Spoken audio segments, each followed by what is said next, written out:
एक हादसा पेश आया। एक आदमी जो था वो अपनी बीवी को बेतासा मार रहा था, उसको इतना ज्यादा मारा कि उसको फांसी वगैरह भी वो दे रहा था। ऐसा महल्ले वालों का और हमारे उस वार्ड के कॉर्पोरेटर आमीन भाई वगैरह तक ये बात पहुंची कि यार वो ऐसा ऐसा कर रहा है। तो आमीन भाई ने मुझे वो बात बताई, तो वो अपनी औरत को फांसी दे रहा था। तो औरत ने जैसे वैसे बच बचा के अपने भाई को फोन लगाई और भाई को फोन लगाकर उसने उसके घर पे बुलाई कि मेरा आदमी मुझे इस तरीके से बेतासा मारा भी और उसके काफी जख्म भी है उसके बदन पे।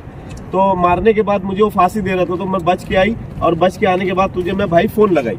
तो जिस वक्त भाई वहां पर गया तो जाने के बाद भाई ने बोला कि मैं अपनी बहन को लेकर जा रहा हूँ। तो उसने क्या किया कि कुछ सामान वगैरह निकाल कर बहन जो उसका भाई लेने के लिए आया था, उसका नाम मोहम्मद है, वो लेने के लिए अपनी बहन को बोला कि घर पर चल हमारे साथ में। वो लेने गया तो उसको हथियार वगैरह निकाल के उसने यहाँ से घुसाया तो दिल के आर पार वो हो गया। अभी उसको उठाकर जैसे हमारे आमीन भाई और वार्ड के जिम्मेदार लोग मेंबर साहब हम लोग सब वहाँ पर फोन किया गया, तो हम लोग उठा के जब यहाँ पर सिविल हॉस्पिटल उसको लाए तो उसकी सांसें चल रही थी। यहाँ पर लाने के बाद उसका इंतकाल हुआ। अभी जो भी पुलिस को इन्फॉर्म वगैरह करने के बाद और इनकेस वगैरह पंचनामा उन लोगों ने स्पॉट पे जाकर देखा और आने के बाद आरोपी को उन लोगों ने ताबे में लिया अभी पुलिस वालों ने, और यहाँ पर इनकेस वगैरह भरकर अब उनके घर वालों के ताबे में हम लोग डेड बॉडी दे रही है। उनका भाई है, मरने वाले का भाई है। बाकी मालूमात आप इनसे और उस वार्ड के कॉर्पोरेटर आमीन भाई इनसे आप लोग ले सकते हैं। ये बाजू वाले से जब यह हुआ तो मैं तो था नहीं, मैं तो घर आया जब मेरे को मालूम पड़ा कि ऐसा ऐसा हुआ। जब मैं सिविल पहुंचा तो मालूम पड़ा कि भाई ख़त्म हो चुका। यानी पूरी बात मुझे भी नहीं पता है क्योंकि मैं काम पे था।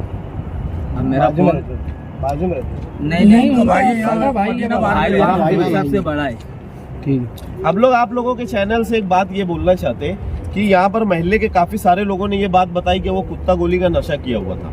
ज्यादातर मालेगांव शहर में देखने में ये आ रहा है कि अभी बहुत सारे लोगों ने इसकी मुहिम भी छेड़ी है। पहले आपके चैनल के जरिए भी इसकी मुहिम छेड़ी गई थी और अभी वापस से इसकी मुहिम चालू है मालेगांव शहर में कि मालेगांव शहर में इस तरीके का जो ये कुत्ता गोली एक आम हो गई है। इसका जो नशा लोग कर रहे हैं, इसका नशा करने के बाद वो अपने आपे में रहते ही नहीं है कि हम किसी को मार रहे हैं, औरत है औरत को मार रहे हैं, बच्चे को मार रहे हैं। कितने मामला तो हमारे पास ऐसे आते हैं कि जो अपने बूढ़े माँ बाप को मारते गोली नशा करने के बाद। शराब वगैरह पीते थे तो शराबी इतना मतलब आतंक नहीं फैलाता था जितना ये कुत्ता गोली खाने वाला मालेगांव शहर में आतंक फैला रहा है। तो आपके चैनल के जरिए हम लोग आप लोग डिपार्टमेंट तक ये बात पहुंचाना चाहते हैं कि आप कुछ भी करके मालेगांव शहर में ये कुत्ता गोली को बैन करें और इसके कुत्ता गोली खाने वाले पर भी और बेचने वाले पर भी सख्त से सख्त कार्रवाई करें। ये आप लोगों के चैनल के जरिए हम लोग एक मैसेज आवाम तक पहुँचाना चाहते हैं।